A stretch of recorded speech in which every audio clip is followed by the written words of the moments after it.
O Matheus, você vai participar aqui comigo? Participa aqui comigo. Você tem a senha aí também?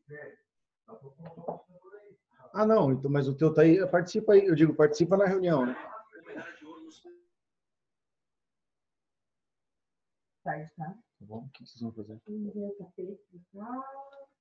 E você mandar lá com o filme no centro e as coisas que tem que comprar. Juliana, aqui eu posso. Bom dia. O pessoal da Abra já está aí. Já. Bom dia. Tá ouvindo? Bom dia. Ah, agora sim, estou ouvindo alguém aí. Bom dia, tudo bem? Tudo, graças a Deus, tudo certo. Estamos aqui já postos, viu? A hora que quiser. Ah, só estou avisando o pessoal da diretoria. Não é o meu, não, Gil. Não é o meu. Mas eu não vou. Não é o meu. O Bosa disse que terminou lá. Então, acho que manda um ácido de água, eu já vi a coisa.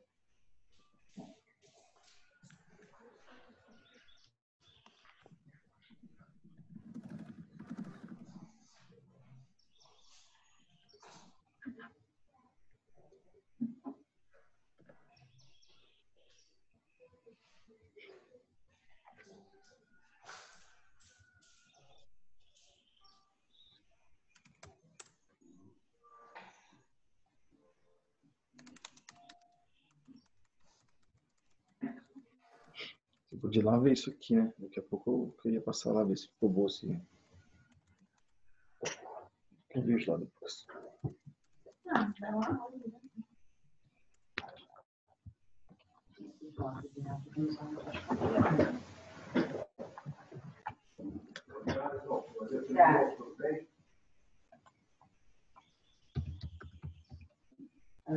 Oi? Tinha que falar para eu poder começar a montar a. Oi, Tião. Oi, bom dia. Tô ouvindo. Bom, cara?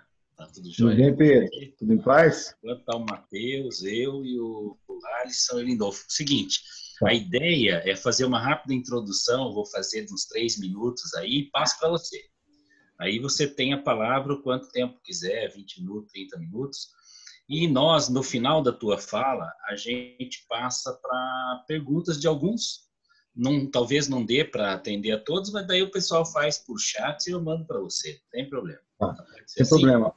Ô, Pedro, deixa eu fazer uma pergunta para você. Qual é a abordagem que você quer que eu trabalhe aqui? Explicar como é que funciona a PEC e em que fase nós estamos e por que é que parou, porque vai ser fácil, isso todo mundo compreende.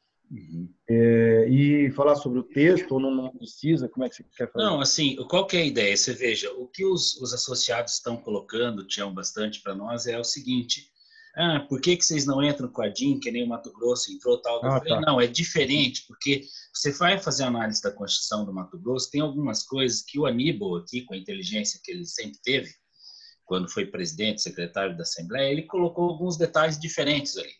Não sei se é líquido e certo o direito no liminar do Gilmar Mendes. Então, a ideia nossa é focar na aprovação dessa PEC. Tá?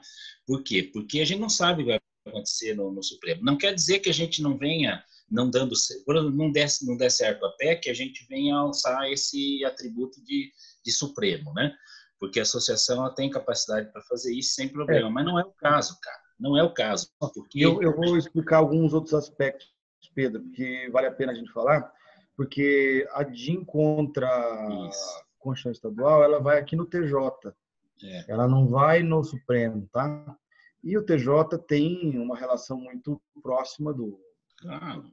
Nosso centro cívico não é distante, como é o de Brasília, dos poderes, né?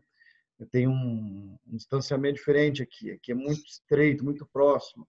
Então, ele pode segurar, ele pode não votar, não decidir, não julgar, aliás. Isso pode ter um efeito tardio muito grande. Então, como a gente está muito maduro na aprovação, eu vou explicar isso daí, né? Não, beleza. Isso é importante porque, assim, lá no Mato Grosso também foi o Estado que entrou. O Estado entrou contra a Assembleia. O governador é outra instância, entendeu? Então, ele usou o recurso, acabou caindo no Gilmar Mendes. A gente não precisa ir para esse caminho se for aprovada a PEC. É isso que eu acho que é importante falar. E aí a gente tem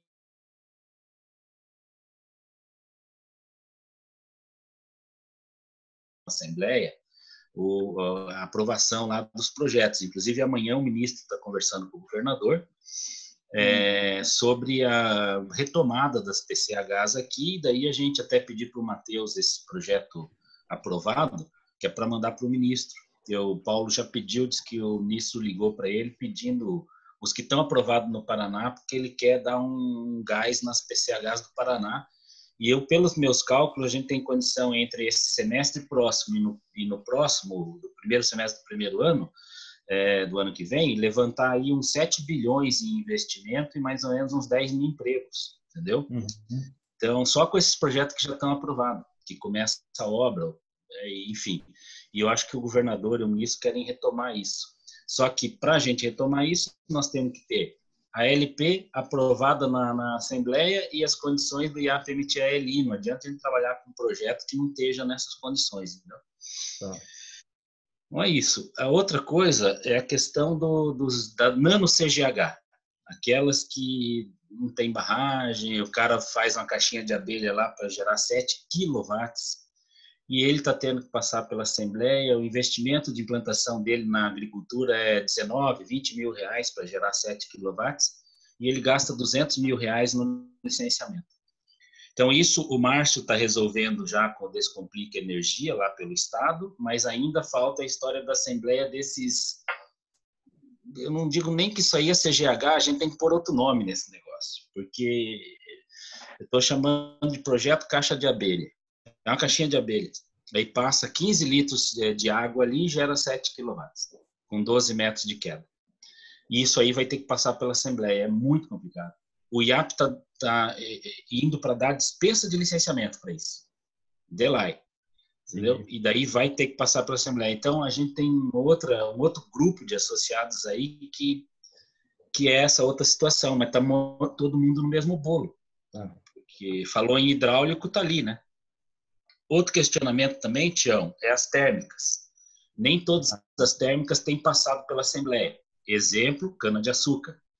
E aí o pessoal fica puto, porque é só para nós, entendeu? Então são as coisas que vão pintar aí. Eu acho que o pessoal está começando a chegar, já tem 8 participantes. Tá. E eu acredito que nós vamos ter aí uns 20, 30 participantes no mínimo nessa. Talvez até surpreenda para mais, não sei a opinião do Alisson aí na convocatória. Tá, vamos aguardar, sem problema. E você, tá tudo bem contigo? Tá tudo bem, estou até aqui na Assembleia e tudo muito diferente, né? Remoto, o nível de participação cai muito, as pessoas acabam não participando como na presencial. Espero que isso passe logo, as coisas tentem voltar a alguma normalidade. Acho que como era antes vai ser difícil. Nós chegamos aqui agora com um nível de reclamação do empresariado paranaense muito forte, questão tributária, a queda da arrecadação, somado a isso, olha que coisa curiosa, pouca gente sabe, o ICMS é a maior receita do Estado, né? 80% da receita tributária vem do ICMS. O ICMS é a circulação de mercadoria, compra e venda, né? Sim. E o maior arrecadador de ICMS, o maior produtor de ICMS é a energia, é a Copel que paga. Baixou. E depois, sim, e depois os combustíveis, Pedro. 7 bi de reais é a arrecadação oriunda dos combustíveis. Com a queda dos preços por conta da briga da Rússia com os Emirados Árabes, fora a queda do consumo, só a queda de preço, diminuiu em 1 bilhão de reais a arrecadação dos combustíveis. Então, assim, você fura em 1 bi, mas só do ICMS de combustíveis, por conta da mudança de preço. A queda do consumo, aí soma o Covid. Então, assim, a economia vai sofrer um revés muito pesado no Estado, né? Há uma estimativa, é uma estimativa isso, né? de que até o final do ano o Estado venha a perder 3 bilhões de reais de arrecadação. 3 bi, né? O Guto fez uma live aí que eu acompanhei a semana passada, dizendo que já houve a perda de 430 milhões de arrecadação nesse mês aí. Não, eu acho que é bem mais. É que eles estão... Bom, ele colocou isso, só que ele colocou uma coisa que preocupa, porque como é live aberto, né, que está comprometido o 13º e o salário de dezembro. Eles estão paralisando obras, Pedro. Eles vão paralisar o pagamento de obras para manter os pagamentos dos funcionários. O secretário da Fazenda me falou semana passada, eu estive lá. Falou, olha, nós vamos priorizar o pagamento dos servidores. Isso é a ordem do governador. Acho até razoável. Mas aí param as obras. Você imagina... Então, se depender do nosso setor e as licenças saírem, eu acho que a gente tem umas 10 obras aí de PCH abrindo ainda nesse ano. Entendeu? E são associados nossos, daqui a pouco alguns vão entrar aí, podem falar, e parece que o governo agora está fazendo um roteiro para isso. O Ademar acabou de entrar aí agora, o Lindolfo já está aí também, Matheus, nós estamos em 10. Eu pediria, agora ainda faltam 2 minutos, e para a gente esperar mais uns 3, 4 minutos aí, para o pessoal começar a entrar, porque está marcado para as 11 horas, né? Não, sem pressa, tá? Sem pressa. Bom dia, deputado. Bom dia, tudo bem? Ademar. Tudo bom, Ademar? Tudo em paz aí? O Ademar, Tião, você conhece o Ademar e o Lindolfo, são ex-anos aí, viu? Sim, Pessoas que já dirigiram, já presidiram a Copel, entendeu? E são nossos diretores, tá? Então a gente tá com um time bom aí de ex-copelianos aí aposentados. O doutor Lindolfo, não sei se ele vai se lembrar, mas eu me lembro muito dele na Copel. Eu trabalhei na Casa Civil com o Durval. Eu acho que naquele momento eu era presidente da Copel. 2011 e 12, eu acho que é isso ou não? Então eu me lembro bastante do senhor. Eu fui chefe de gabinete do Durval na Casa Civil. O Durval era o secretário. Está sem áudio do senhor aí, doutor Lindolfo, mas eu me lembro bastante. Nós tivemos contato ainda que... Bom dia, Tião. Bom dia. O Valmor está aí também. Bom dia, Pedro. Aí depois, doutor Lindolfo, eu acho que talvez o senhor se lembre, quando o Durval foi para o Tribunal de Contas, eu fui para o Porto, em Paranaguá, com o Dividino, que era conselheiro da Copel também, o Luiz Henrique Dividino. E aí eu tive contato algumas vezes com o senhor, me lembro bastante. Lindolfo está aí, Lindolfo? Lindolfo tem que abrir o microfone dele lá. Eu acho que ele está com o áudio desligado. Dá um clique no microfone lá, Lindolfo. Aí, agora sim. Opa. Não. Agora sim, aí. Tem que bater no microfone lá, no pequenininho do canto ali.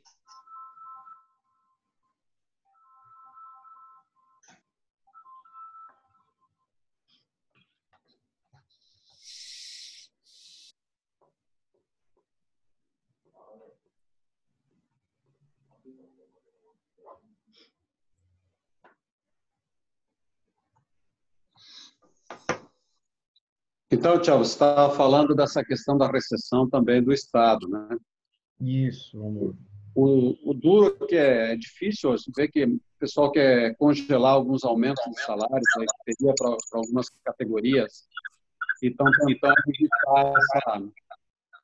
tentando evitar esse aumento, pelo menos para algumas categorias de serviço público, para tentar compensar também essa queda da arrecadação e compartilhar um pouco a dificuldade com a iniciativa privada, né? Exatamente. Essa dificuldade hoje que tem que, quando vem esse tipo de crise, ela não impacta no serviço público, né? Que deveria também contribuir aí com esforços para tentar recuperar.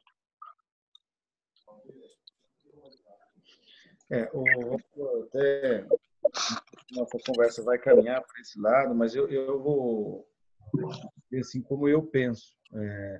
Nas crises agudas como essa, elas também servem de oportunidade para resolver algumas coisas que em outros tempos seriam muito difíceis, né?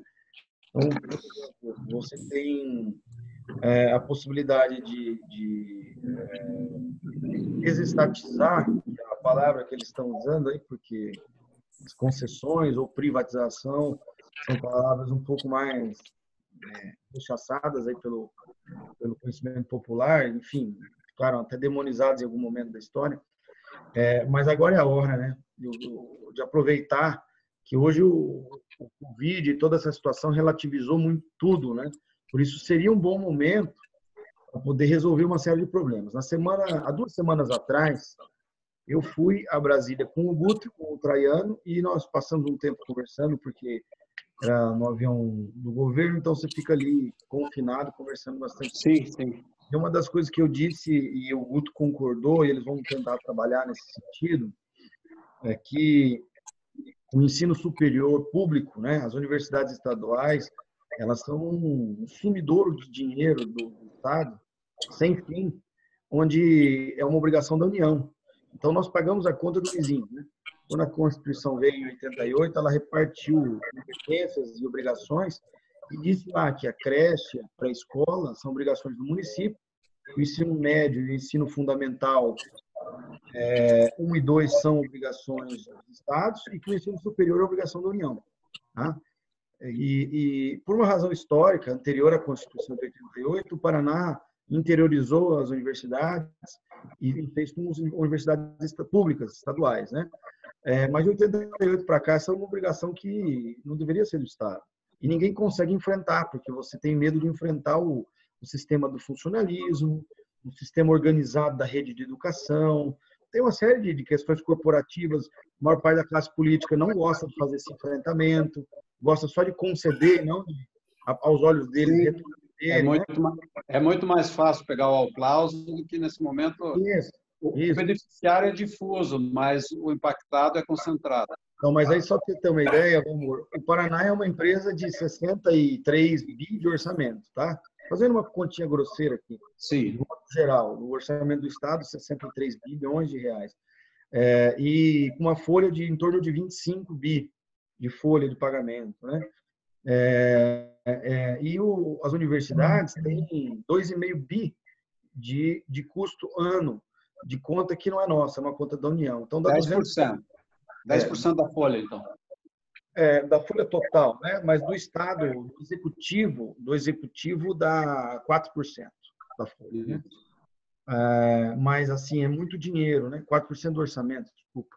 É muito. É muito dinheiro. E esse dinheiro, de uma conta que não é do Estado, que é uma conta da União, não deveria ser repensado. Eu acho que tem alguns paradigmas que devem ser quebrados. Agora é a hora de fazer isso. Eu já tenho batido nessa tecla, o Estado e o governador precisam se impor nesse momento e aproveitar essa dificuldade e dizer, vamos mudar algumas coisas. Agora é a hora de fazer isso. Enfrentamento sempre vai haver. Né? E eu disse até outro dia, em tom de brincadeira, né? Não quero que ninguém leve a mal, mas o que eu vou dizer, mas é uma opinião, eu externo isso publicamente, então eu também vou dizer aqui. A PP Sindicato, por exemplo, se ela usar um pouco a inteligência, ela jamais vai voltar a fazer uma greve no Paraná. Por quê? Porque esse momento nós inauguramos um novo modelo de ensino, o EAD, público, como nunca ninguém pensou que pudesse acontecer. Verdade. No ensino à distância, ao invés de você ter um professor por sala de aula, e isso nos leva a um volume de 130 mil na educação, 130 mil servidores, né? Na exata medida em que, se o Estado estruturar cada escola estadual com seus investimentos e possibilitar o ensino à distância, você vai ter um professor para quantos milhares de alunos? Né? Isso cai o custo vertiginosamente. Você pode ter um professor de geografia ganhando 30 mil reais, porque ele pode ser o melhor. Né? Sim, 30, só os melhores ficam. Vão ficar os melhores? Essas coisas vão mudar. Eu tô só aqui elucubrando para dizer que, nesse momento, algumas novas janelas se abrem. Né? Nem tudo são só as dificuldades. Mas essa é uma visão minha. Agora, o Estado precisa tomar essa estratégia, aproveitar o momento. Bom, Tião, nós vamos começar, Valmor. Já tem 20 participantes na sala, está entrando mais gente agora. A nossa ideia hoje é justamente, o deputado Tião é a liderança que nos representa na Assembleia hoje. Nosso setor tem conversado muito com ele nesses últimos anos e tem um trabalho aí muito bom na casa. E hoje tramita na casa uma PEC, que é um pedido nosso, Eu acredito também, eu estou vendo aqui o pessoal do setor agrícola entrando, das cooperativas entrando também no Zoom. O setor agrícola está com a gente também por causa das termoelétricas, a biomassa que eles têm ali, né? E todos são, de certa forma, afetados direto ou indiretamente pelo artigo 209, especialmente os pequenos a quem a gente defende, aqueles até 30 megawatts. E o Tião teve a ideia de fazer o protocolo de uma PEC que está tramitando na casa, e a ideia é que a gente ouça ele um pouco de como que está isso, porque isso veio mais à tona recentemente pelo ocorrido com o estado do Mato Grosso, diferente da nossa situação. O estado do Mato Grosso promoveu uma ADIM, o governador contra a Assembleia, para tirar da Assembleia a questão, e nós temos tramitando aqui uma PEC do deputado Tião que pode solucionar e vai solucionar o problema de ter mais essa burocracia, ou seja, passar pela Assembleia, que demora um pouco na casa, né? Esse tempo tem sido aprovado, com umas discussões bastante distintas, como a de última quinta-feira, que a gente acompanhou, com deputados com os mais variados posicionamentos, alguns, inclusive, manifestaram abertamente a posição favorável à PEC do Tião, e outros não. Outros disseram, não, tem que passar aqui. Não. Só que nesse bolo todo está misturado o nano CGH, que é aquele cara da caixinha de abelha de 7 kW, até a roda d'água que está na propriedade rural, porque ali não distingue, é hídrico de qualquer natureza, e a solução está nessa PEC do deputado Tião, que vai resolver o problema até 30 mega, que é o nosso setor. Nossa base é essa, nós estamos defendendo a nossa base. Então, eu vou passar a palavra para o deputado Tião para ele fazer a explanação dele, da forma como melhor convém para ele fazê-la, e depois a gente abre para alguns questionamentos, e se sobrar tempo, a gente pode fazer alguns questionamentos a mais. Caso contrário, a gente também encaminha as perguntas, pode fazer no chat aí por escrito, e a gente encaminha para o deputado depois, se não der para atender todos os quesitos. Eu acredito que a gente está começando agora, são 11h10, né? A gente teria aí até meio-dia, a gente conseguiria definir bem essa pauta, dando o prazo que for necessário para o Tião esclarecer, e depois nós passamos a palavra a quem desejar, ou pode escrevendo no chat também, que a gente vai vendo. Tá? Tião, você está com a palavra. Obrigado, Pedro. Primeiro, bom dia a todos, e agradecer aí a oportunidade, em nome do Pedro, em nome da Abra PCH, do Paulo Arbex, do Valmor, né? Enfim, de todos os amigos que nós temos aí. Para fazer uma abordagem para explicar em que momento nós estamos na Assembleia em relação à PEC, então ela foi proposta já com o apoiamento de mais de 25 deputados no ano passado, propondo melhor a alteração do texto da Constituição Estadual, do artigo 209, em que a exigência da autorização da Assembleia se daria para as atividades de potência instalada que tenham mais de 30 megawatts. Portanto, abaixo de 30, até 30 ou menos, ficaria dispensada a necessidade de autorização por parte da Assembleia, tanto no caso das termoelétricas quanto das de geração hidráulica. Por isso, é o texto que foi sugerido também em parceria com a Abra, que todo mundo gostaria, que todo mundo acompanhou isso. Bom, na Assembleia não basta apresentar o texto e deixar a coisa acontecendo. Você precisa construir essa condição, essa explicação com alguns deputados. Obviamente, se você construir com todos, você vai ter unanimidade e seria o sonho ideal. Mas, no caso das PECs, as propostas de emenda à Constituição, há uma exigência de maioria qualificada de votos. Maioria qualificada implica em dizer em 33 votos do total de 54.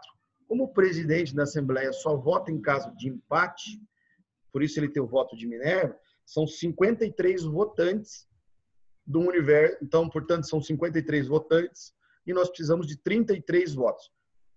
Por isso que eu preciso aqui construir a condição de ter os 33 votos.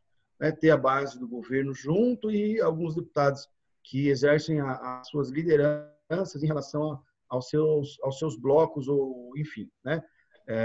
O seu próprio partido. Bom, estava muito bem encaminhado isso aqui na Assembleia. Eu tinha conseguido construir essa condição. Tal é que, no início do ano, ficou agendado para o começo de março a primeira reunião da comissão especial que analisa a PEC, com a relatoria do deputado Tiago Amaral, com parecer favorável. Os outros membros votantes já tinham se manifestado favoráveis, ninguém ia se opor, e seria, então, encaminhada a proposta ao plenário. Infelizmente, como todo mundo também está vivendo isso, veio a condição do Covid, todo mundo passou a fazer reunião remota, e aqui na Assembleia ficaram suspensas reuniões de comissões permanentes e comissões temporárias, como é o caso da PEC.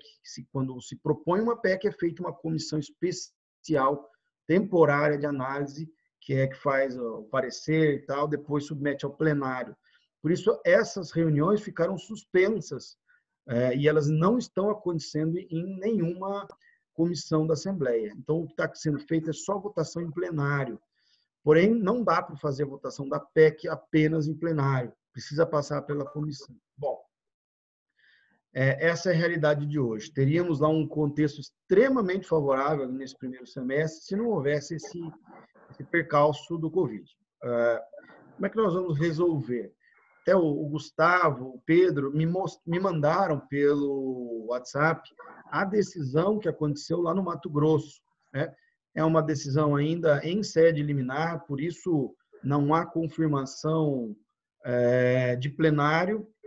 Eu acho muito difícil uma liminar em sede de ADIM, como eles conseguiram lá, porque ela é satisfativa e, por isso, independe, então, do julgamento de mérito. Então, acho muito difícil um desembargador conceder uma liminar em sede de ADIM, como aconteceu. Isso é uma raridade, isso é muito pouco provável.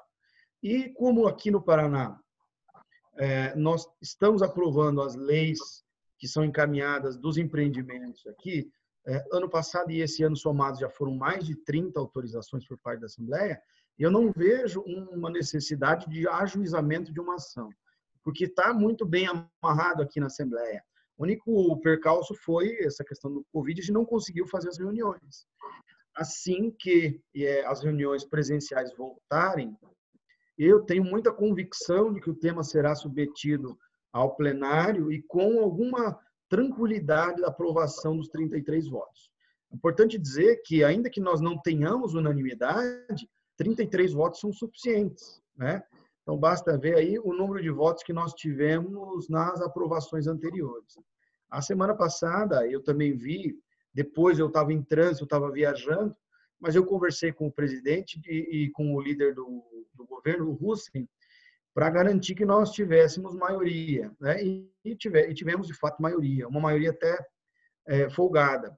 Por isso, também me dá um conforto de saber que, na votação da PEC, nós vamos ter mais de 33 votos. Tá? Então, Pedro, o que eu acho importante relatar?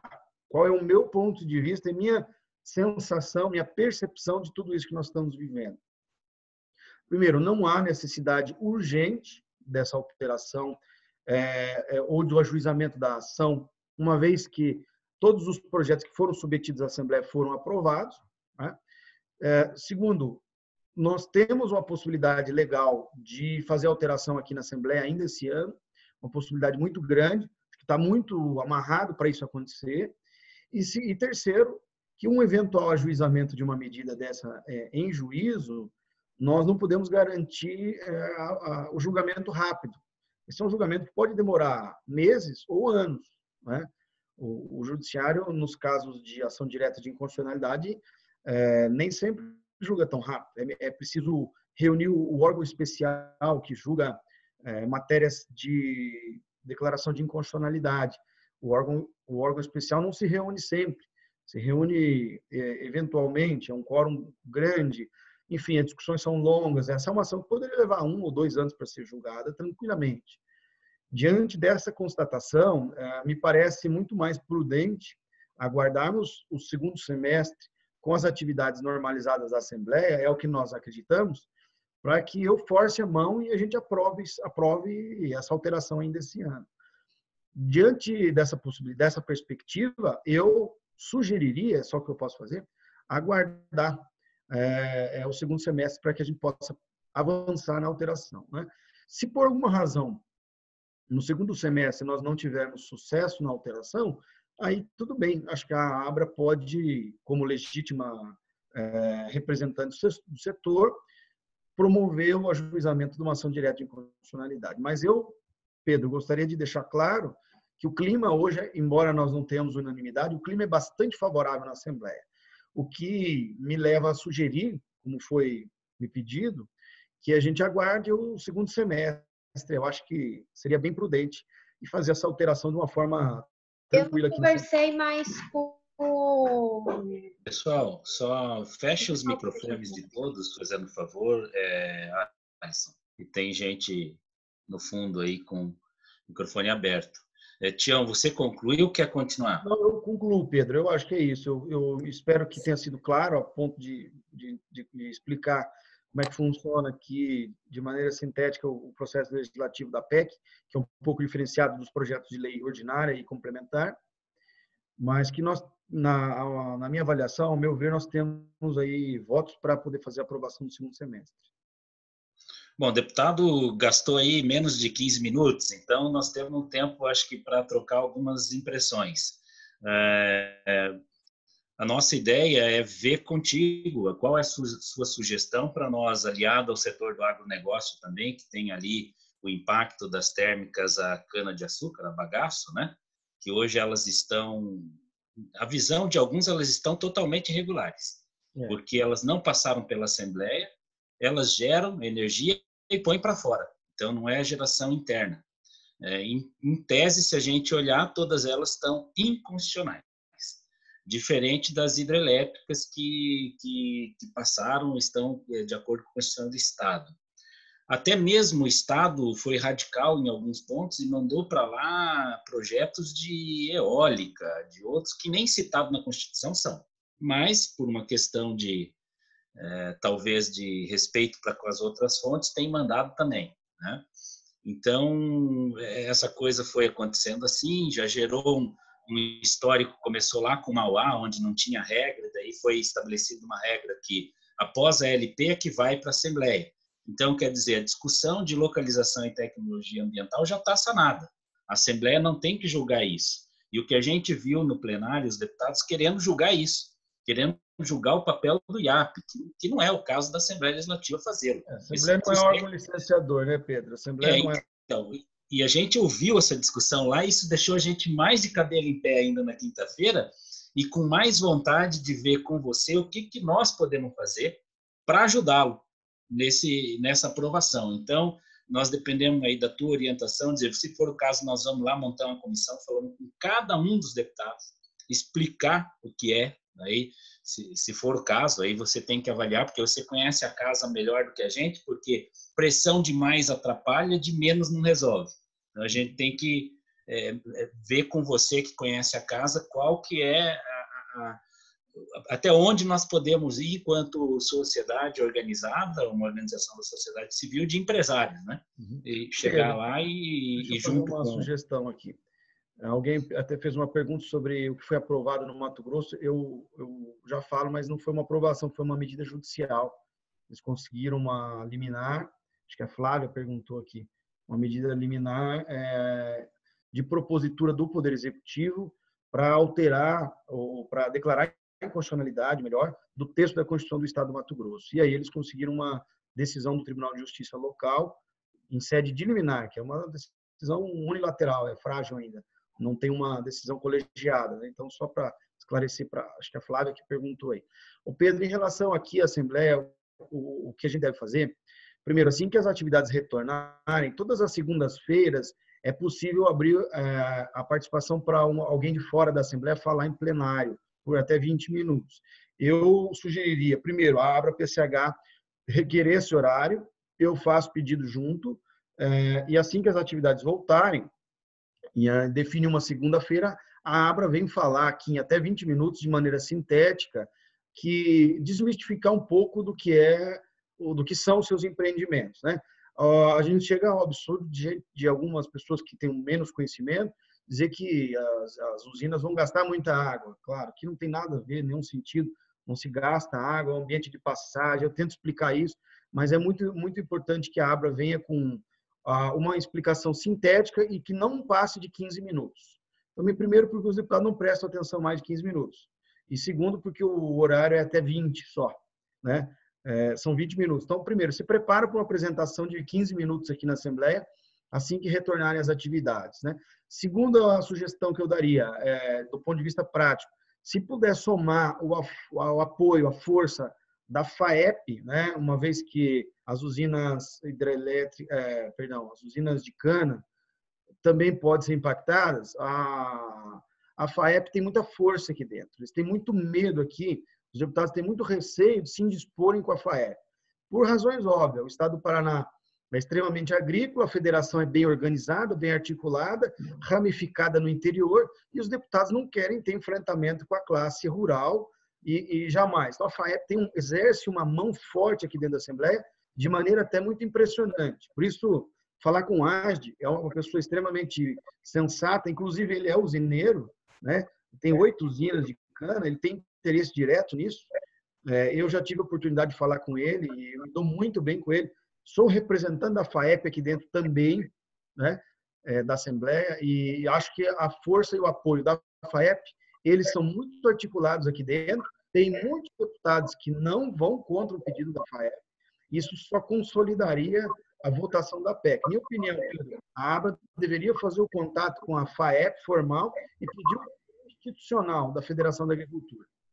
Nós já fizemos, Tião, inclusive eles fizeram assinar um ofício que está junto com as nossas reivindicações. Acho que você viu, o que a gente precisa é retomar, com a presença, quem sabe no dia que a gente for fazer a explanação, de alguém deles também falar da situação deles de inconstitucionalidade frente aos empreendimentos deles que não passaram por aí.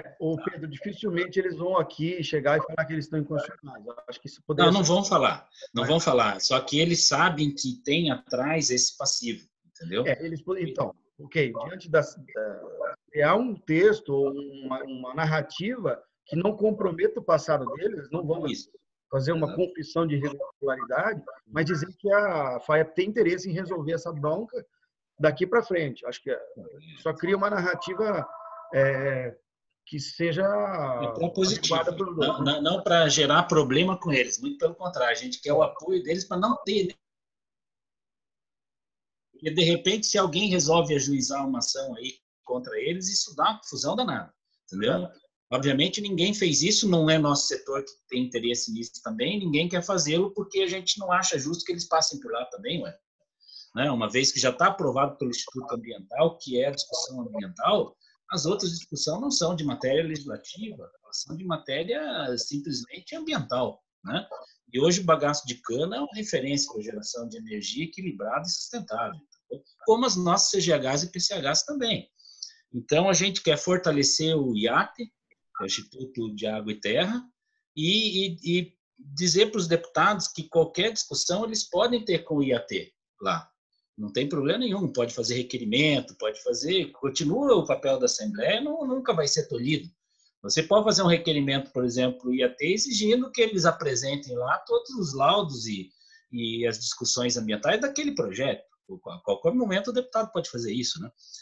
Então, eu acho assim, eu queria abrir a palavra, Tião, se me permite, aos demais que querem contribuir pela ordem, né? Eu peço para levantar a mãozinha no share screen ali, né? Ademar, você está com a palavra, Ademar. Uma pergunta rápida, eu acho muito boa a explicação do deputado aí, acho que ficou bem claro que o caminho é este, né? Mas a minha pergunta seria o seguinte, deputado, em função dos prazos regimentais aí, a partir dessa reunião na qual a PCH começaria o assunto, quanto tempo de mínimo, qual é o tempo mínimo para a coisa chegar até o fim, regimentalmente, né? Tá. Ademar, em questão de prazo, teria que haver uma reunião da comissão com aprovação e depois já poderia ser incluído na ordem do dia do plenário. Isso, beleza. Isso é coisa que acontece muito rapidamente se o presidente incluir na ordem do dia. Isso daria para fazer em menos de um mês, viu, Ademar? Beleza. Então. Oi, Pedro. Mas alguém vai lá, Grace. Oi, bom dia. Deputado, muito obrigada aí por ter se disponibilizado para conversar com a gente hoje de manhã. Eu acho que é um assunto extremamente relevante e, de fato, tem causado algumas preocupações, né? Porque é uma situação sui generis. A gente vê, você comentou que foi dada a decisão em sede de liminar, mas também essa mesma decisão, e até pela inicial ali da ação proposta pelo governador do estado do Mato Grosso, ela foi baseada, né, em outras decisões do STF com relação a essa questão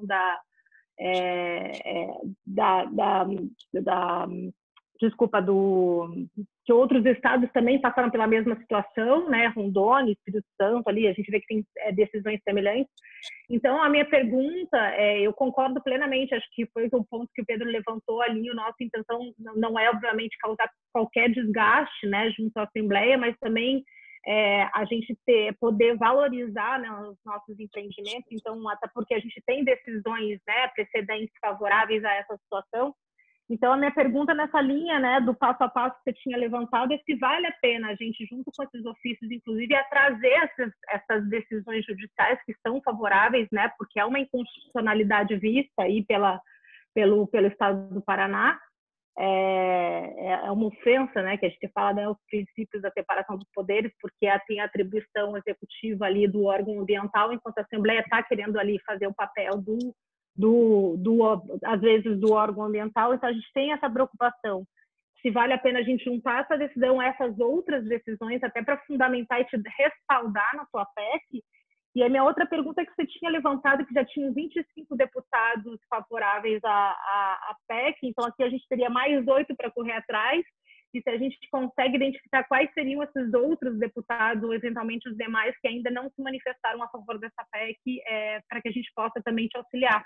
É isso, muito obrigada. Tatiana, antes de você entrar, a Gleice é a nossa diretora de assuntos ambientais, mas você percebeu que ela é advogada, né? Pelo que ela colocou ali, então ela é jurista da área ambiental, é da nossa associada do SAIS Advogados, lá no Rio de Janeiro, de Florianópolis, e está aí bem influenciada das decisões em nível nacional. Gleice, assim, deixa eu separar as duas perguntas aí. Primeiro, do ponto de vista da informação, acho que é importante juntar, sim, essas decisões dos outros estados, porque isso já foi enfrentado por outros judiciários, e trazer essa informação, acho que ajuda, né? Soma, né? Aqui na Assembleia. Como eu disse, como é alteração de Constituição estadual, a DIN ela não é ajuizada no Supremo, ela é ajuizada no Tribunal de Justiça local. Por isso, no Paraná, nós vamos ajuizar aqui no TJ, se fosse o caso, né? Mas a dificuldade é a questão de prazo. A gente não sabe se vai obter uma liminar, e isso pode levar anos, ele pode suspender a eficácia da norma ou não. Então, quer dizer, é uma incerteza muito grande quando vai ao judiciário. Em relação ao prazo, porque em relação ao mérito, me parece que todos os judiciários já enfrentaram e realmente entenderam que não é obrigação da Assembleia. Bom, só uma preocupação em relação ao prazo, mas trazer essa informação para a Assembleia é super válido, não tenho dúvida disso. Em relação aos apoiamentos, não quer dizer que eu tenho 25 votos. O que eu disse, que 25 apoiaram a propositura. Se eles são apoiadores da propositura, dificilmente eles vão votar contra algo que eles ajudaram a propor, né? Eles não são coautores, mas para você apresentar uma PEC, você precisa de pelo menos 18 assinaturas, porque senão qualquer um apresenta, e as mudanças da Constituição são exigidas com um número mínimo de apoiamentos, né? Por isso, são 25 que foram subscritores dos apoiamentos da PEC. Por isso, nós já saímos de 25 deputados que apoiam a iniciativa. Não quer dizer que a gente só tenha 20. Não tenho essa contagem clara de quantos são contrários, porque muitos não se manifestaram ainda. Ficam esperando o governo, se o governo vai ser a favor ou contra. As pessoas que não querem se dispor com o governo, enfim, é uma postura de cada um deles, né? Que já se manifestaram publicamente contrário, 1, 2, 3, 4, 5, 6 deputados que já se manifestaram publicamente contrários, né? Os outros se mantiveram em silêncio. Se a gente tem 53 votantes, tira 6 aqui, nós temos 47 votos, é isso? né? 47 votos, em tese, que são a favor, né? Porque não se manifestaram contrário. Se 47 não se manifestarem, nós precisamos só de 33, então nós temos, o raciocínio é esse, uma folga aí de mais de 14 deputados que ainda não disseram que são contra, que é isso que nós precisamos reforçar, né? E aí, volto a dizer, o apoio da FAEP, na minha ótica, é fundamental. Sim, eu acho que uma missão que nós temos agora é conversar com o Dr. Agnes lá, eu vou procurar agendar com ele, que eu já o conheço, e a gente tentar tabelar isso junto. Outra coisa, Tião, que um dia na Assembleia eu vi uma tese que dizem que era do Venere, de que ele não queria que passasse esses projetos mais por ali, porque ele se sentia chancelando projetos que ele era contrário. Então, uma vez que eu tenho um projeto de lei constitucional que me autoriza a fazer uma obra, ninguém jamais poderá me proibir. Inclusive, isso é sério. De um lado, alguns empreendedores acham, até são poucos, é a minoria, que acham que deve passar por ali, porque isso dá algumas garantias para ele. Mas eu queria entender um pouco do que você acha, se isso realmente está acontecendo ali, por âmbito da oposição, de dizer, não, pula fora com esse negócio daqui, porque a gente está autorizando isso. Isso é verdade? Isso aí eu conversei com o Tadeu Venere, inclusive eu me dou muito bem com ele. A gente é membro da CCJ juntos e eu sento ao lado dele. Eu tenho uma relação muito boa, embora ele seja de oposição e eu da base do governo, mas a gente se dá muito bem. O Tadeu me disse o seguinte, ele até não é contra tirar isso da Constituição. Ele queria propor uma emenda, e aí eu preciso até submeter isso a vocês, no sentido de que só hajam as licenças ambientais, ou possa ser emitida a LI, se forem feitas todas as indenizações e tiverem pagos todos os alagados, todas as pessoas que têm algum conflito de área. Isso é em razão daquele problema que teve Baixo Iguaçu. Do Baixo Iguaçu, Pedro, exatamente. Então, assim, aquele problema do Baixo Iguaçu incomoda eles, a oposição, de maneira especial o Tadeu, e o Tadeu exerce uma influência muito grande nos demais aqui dentro, na oposição, né? Ele é a voz mais ouvida da oposição, mais razoável, coerente, e ele tem algum poder de influência aqui na oposição, bem grande. E ficou, na verdade, uma lei dizendo que isso, a empresa não poderia operar sem isso tudo estar resolvido. Parece que tem uma lei estadual dizendo isso. O que eu sugeri a ele? Eu falei, Tadeu, talvez a sua ideia seja até bem-vinda, razoável, mas aqui não é o lugar ideal para você colocar essa exigência, né? O texto da Constituição não vai se limitar a tratar de licenciamento ambiental. Por isso, na lei ambiental, na lei de licenciamento, você pode criar uma exigência que a emissão da LO fica condicionada à regularização de tudo isso. Mas, geralmente, o IAP, o IAT agora, coloca nas condicionantes isso para a emissão da LO, né? Enfim, é uma garantia que ele quer resolver essa questão, né? Agora, ele, embora tenha se manifestado contrário, ele se manifestou contrário por conta disso. Ele quer propor uma emenda para que tire isso do texto, mas que coloque essa obrigação de que a emissão da licença de instalação só pode acontecer se tiver resolvida a questão dos alagados, por conta do exemplo do Baixo Iguaçu. A questão fundiária é a preocupação deles, né? Até que no nível das PCHs, a discussão fundiária ela existe tudo, mas é bem menor grau do que as UHS, né? Porque você geralmente tem aí as maiores PCHs com 100, 200, no máximo 300 hectares de área afetada, e às vezes tem PCH que envolve 2 proprietários, 3, 4 proprietários, entendeu? Então, eu não vejo com grau de dificuldade, mas nós temos também o advento da DUP, porque quando você tem uma licença prévia, todo mundo quer aumentar o valor das áreas.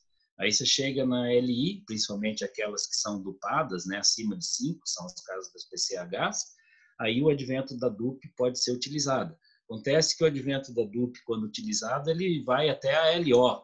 Então, geralmente, alguns assuntos são resolvidos no momento da LI, antes, obviamente, do enchimento. Por isso que eu acho que a lei estadual que exige já antes da operação, ela é bastante saudável para a solução da preocupação do Venere.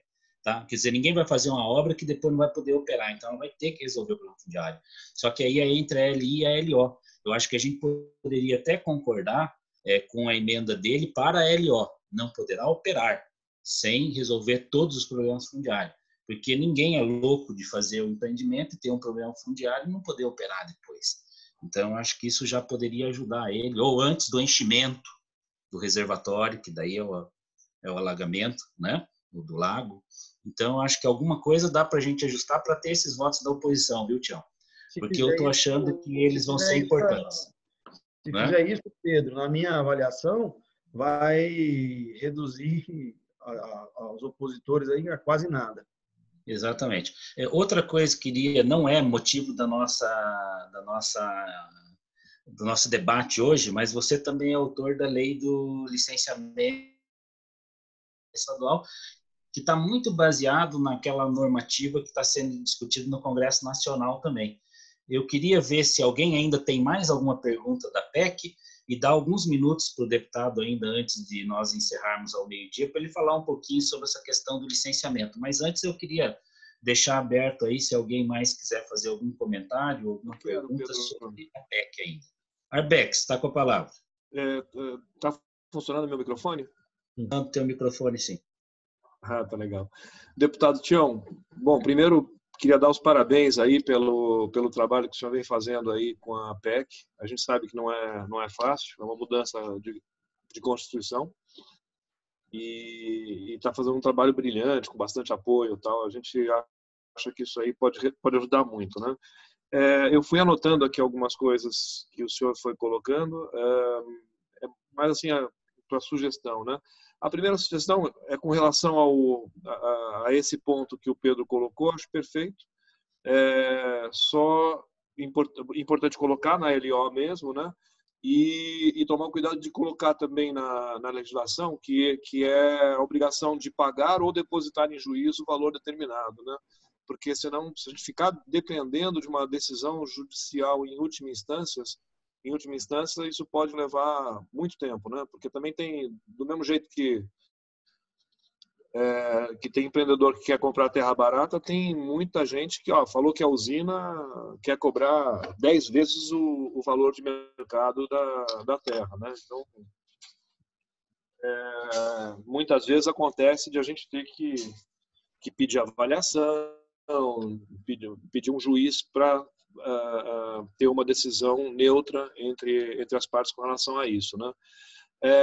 Achei a ideia de falar com a FAEP excelente, uma coisa que a gente tem tentado fazer também lá no Ministério da Agricultura e com a Frente Parlamentar do Agronegócio, já teve com eles uma vez, que o pessoal não percebe, mas ninguém nota isso, né? Mas, poxa, nós estamos passando por uma crise hídrica enorme no Sul agora, e todo ano, entra ano, sai ano, a gente passa por uma crise de abastecimento, até para abastecimento humano, né?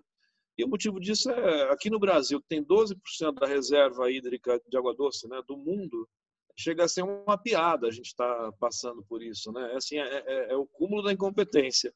E o porquê que isso está acontecendo? Essa demonização que a gente tem feito de reservatório, que alguns têm feito, né, em geral, interesses contrários aos das hidrelétricas têm feito esse trabalho aí de demonização de reservatório para tomar mercado. Mas a verdade é que a gente, menos de 0,01% da água do planeta, segundo um estudo da NASA com a Universidade da Pensilvânia, 0,01% é água superficial própria para o consumo. O resto é oceano, geleira, água subterrânea, água poluída, tal. Assim, é um recurso ultra escasso, um recurso essencial para tudo que a gente produz nesse mundo aqui, né? Uma xicrinha de café, a gente gasta 140 litros d'água para fazer uma xicrinha de café. 1 quilo de carne, 15 mil litros d'água. É uma sandice a gente não fazer reservatório, né? E o pessoal da agricultura viu isso. A gente está propondo em outros estados de a gente fazer os reservatórios de acumulação e segurar. Cada litro d'água que passa pelo rio vai continuar seu caminho em direção ao mar sem nenhum benefício, né? A coisa mais inteligente do mundo é você fazer um reservatório para agricultura, abastecimento humano, geração de energia, irrigação, etc, etc. E essa ideia foi muito bem recebida. A gente tem que fazer um trabalho bom nisso aí de divulgação. Talvez não seja o momento ideal, porque agora o pessoal só tem ouvidos para falar de Covid, né? Mas também não sei se ficar segurando muito adianta, né? Uma outra coisa, esse trabalho que o senhor está fazendo tem um benefício enorme para o Paraná, né? Tem uma PEC também tramitando sobre ICMS, não sei se é PEC ou só uma mudança de legislação, mas que vai mudar o ICMS da energia para o estado onde ela é gerada. É a PEC 49, Paulo. Está no Congresso, 49, está na CCJ. Hoje todos os estados apoiam, inclusive o Nordeste, porque o Nordeste hoje tem bastante eólica, né? E quer ficar com esse ICMS, não que o ICMS vá lá para São Paulo ou para os países que tem consumo, para os estados que têm consumo mais alto.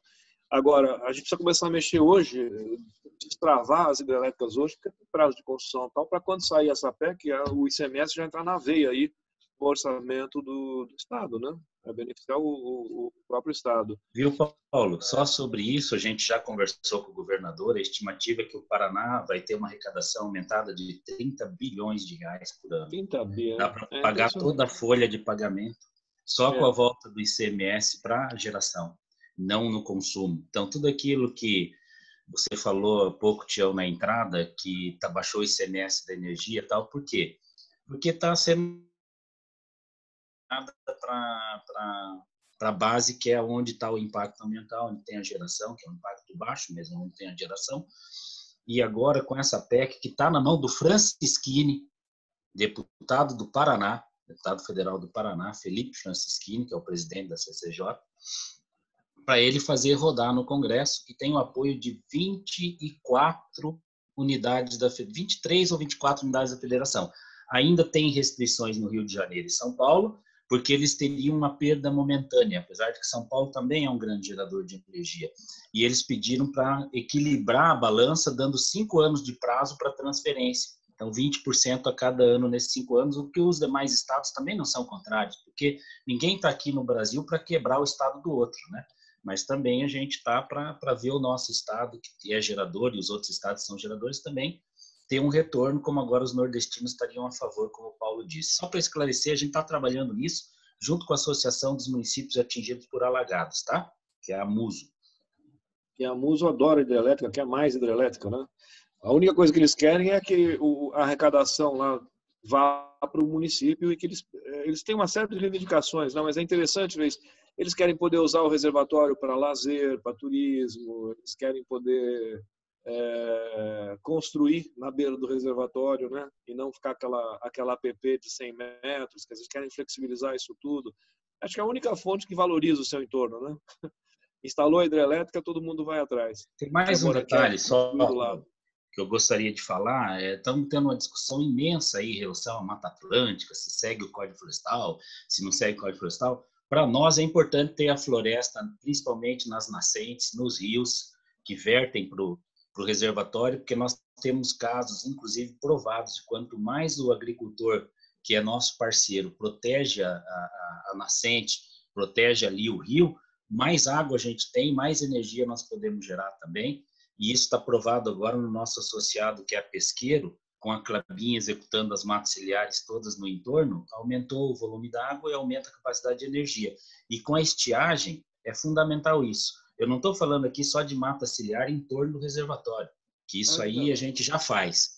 Eu estou falando da importância que nós temos em proteger essas matas ciliares aí para o nosso negócio. Essas matas ciliares aí intervêm diretamente no nosso negócio. Quanto mais proteção a gente tem nas cabeceiras que vertem para os nossos reservatórios, mais energia nós vamos gerar, mais água vai estar sendo produzida. Então, nós somos amigos do meio ambiente, né? E é isso que a gente quer falar para esses deputados da oposição aí, que não entendem o que é uma CGH, né? Tá? Então, eu não sei se a gente... Paulo, você queria colocar mais alguma coisa? É só a última coisa, né? Que o estado do Paraná também tem a segunda maior indústria de equipamentos para PCH e CGH, 100% nacional.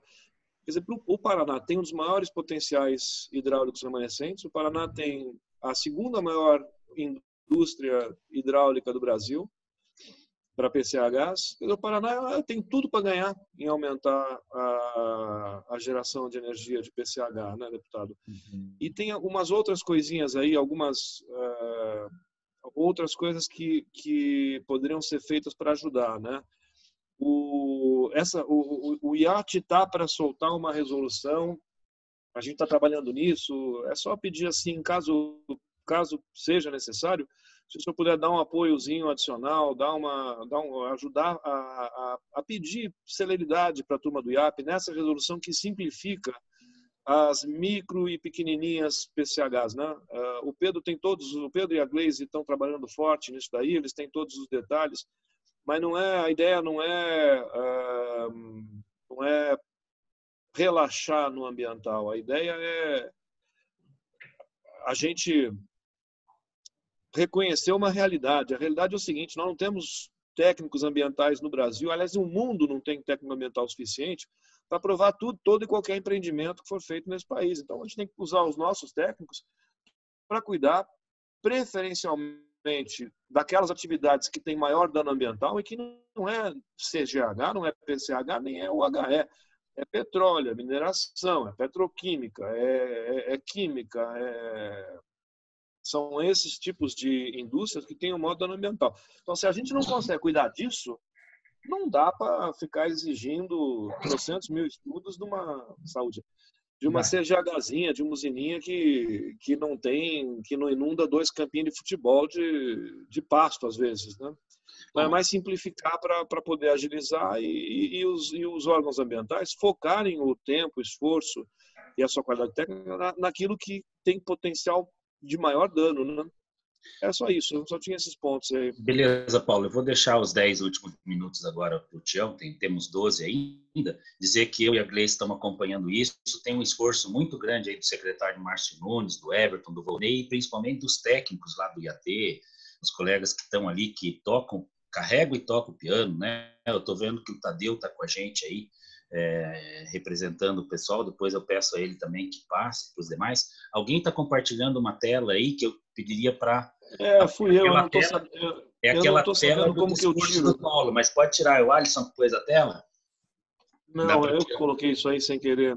Não, então só clicar ali como é que eu tiro. E você tira ela ali, tá? E daí, assim, viu, Tião, começamos o tal do Descomplica Energia, já teve o Descomplica Agricultura, né? Aí tá o CEPAR, a FAEP, FIEP, todo mundo nesse trabalho aí, para descomplicar um pouco, pelo menos esses que o Paulo disse, até 5 mega aí, tentar resolver. Independente disso, ainda tem que passar pela Assembleia. Então, acho que se a gente resolver o problema da PEC, o Descomplica realmente vai descomplicar, empreendimentos aí sem a burocracia tão pesada que é hoje, né? Então, eu passo a palavra novamente para você, Tião, para você também, se puder, abordar um pouquinho sobre essa nova lei de licenciamento aí no final, para a gente concluir a nossa conferência. Já anotei aqui as nossas tarefas, tá? E antes da gente terminar, eu faço um repasse aqui para ver se esse é o caminho mesmo discutido aqui e dessa reunião. Tá bom. O Pedro, só vou fazer um comentário aqui em relação ao que o Paulo trouxe. Eu vou falar com o Márcio sobre essa resolução simplificada aí para as micro e mini geradoras, né? Para tentar agilizar isso lá no IAT. O Márcio tem sido de boa vontade. Eu acho que foi uma surpresa positiva a atuação dele lá no Instituto. Acho que ele tem conseguido resolver, apesar de toda a dificuldade pessoal, ausência de corpo técnico, enfim. Eu tenho trabalhado muito forte na descentralização do licenciamento, né? O Estado tem que ficar com aquilo que é importante, é macro, e descentraliza para os municípios e para os consórcios municipais os pequenos licenciamentos, para o IAP não precisar perder tempo com isso. Só um segundinho, até 019, alguma coisa.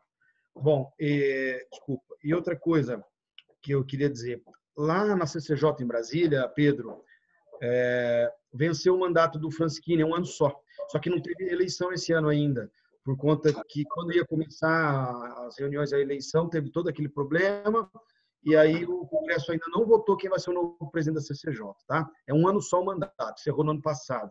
Então, nós não sabemos o novo presidente da CCJ quem é, para agilizar. Eu tenho feito uma cobrança do governo para que eles se imponham mais frente ao governo federal, se articulem melhor para que aprove essa PEC.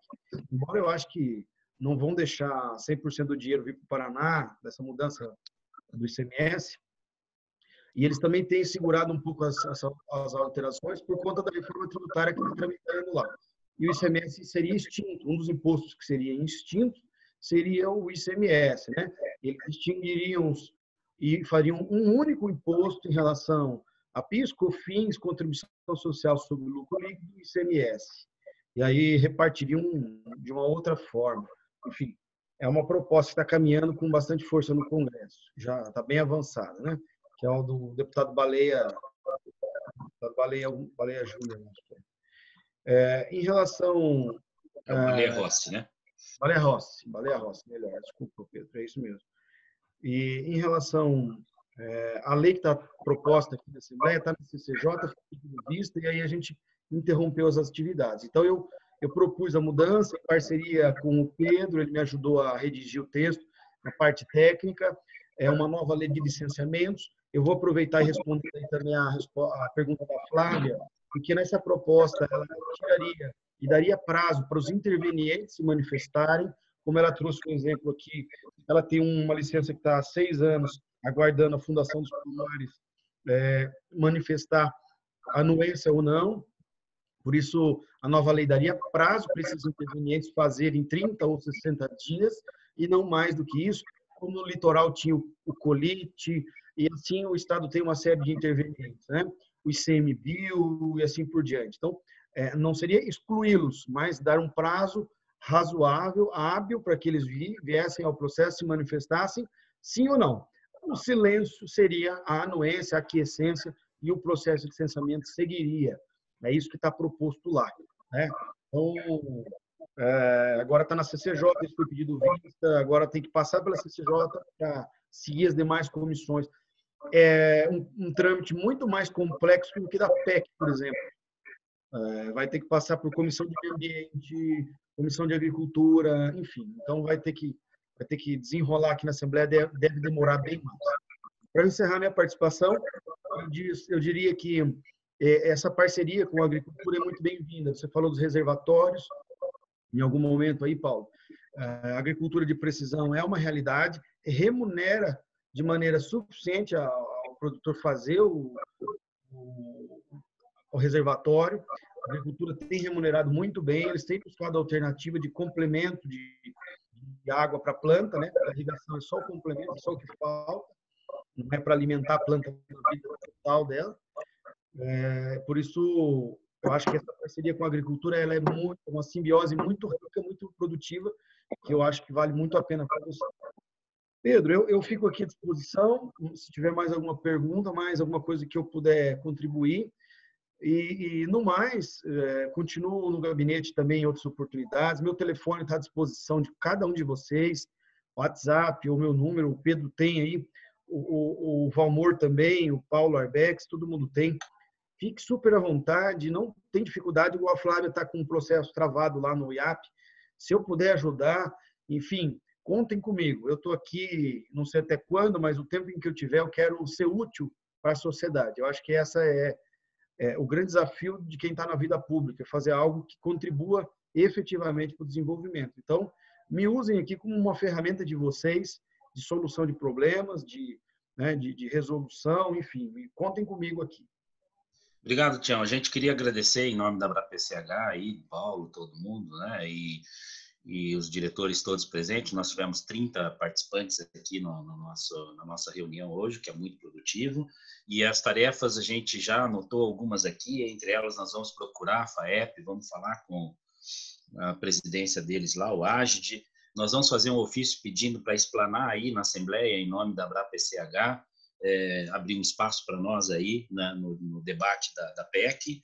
E também vamos ajustar essa questão fundiária que a oposição tanto tem aí em mente para trazermos também favoráveis a essa PEC que nos ajuda muito a destravar um pedaço da burocracia que hoje é colocado. Em relação ao IAT, lá, realmente esses intervenientes, a gente vai ter que agregar mais uma discussão chamada com o Comitê de Bacia aí no Paraná também, que está pipocando. Então, a gente precisa ver até onde o Comitê de Bacia tem que falar, para que casos ele tem que falar e o prazo que ele tem que falar. porque hoje não está ocorrendo reuniões de comitês. Eu mesmo represento, junto com o nosso colega Alex, da Ritmo Energia, no comitê do Ivaí, e a gente não está tendo reunião por causa da Covid. Então, se colocar mais uma burocracia dessa, é uma situação bem crítica. E alguns associados já estão falando, pelo amor de Deus, agora vai vir mais um COLIT, mais um comitê de bacia, entendeu? Eu acho que o comitê de bacia até deve ser instado, sim, para grandes obras, né? As UHS e tudo mais. Mas essa GHs, pelo amor de Deus, né? É mais uma situação que a gente está de olho aí.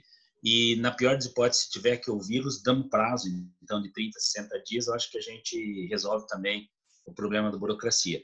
Queria agradecer mais uma vez, chegamos aí a quase 12 horas, que era o nosso limite, e pedir para todos os nossos associados que estão aí, quem quiser também fazer alguma pergunta, a gente encaminha para o deputado, e é como o deputado deixou aberto aí até para se conversar por telefone, ou quem sabe numa próxima oportunidade nós organizarmos outra reunião virtual desse tipo, para discutirmos um pouco mais adiante os encaminhamentos, e esperamos que a gente volte a nos encontrar. A gente tem o nosso encontro aí para setembro, se for possível realizar ele presencialmente, o faremos, se não, vamos fazer 500 pessoas no virtual, né?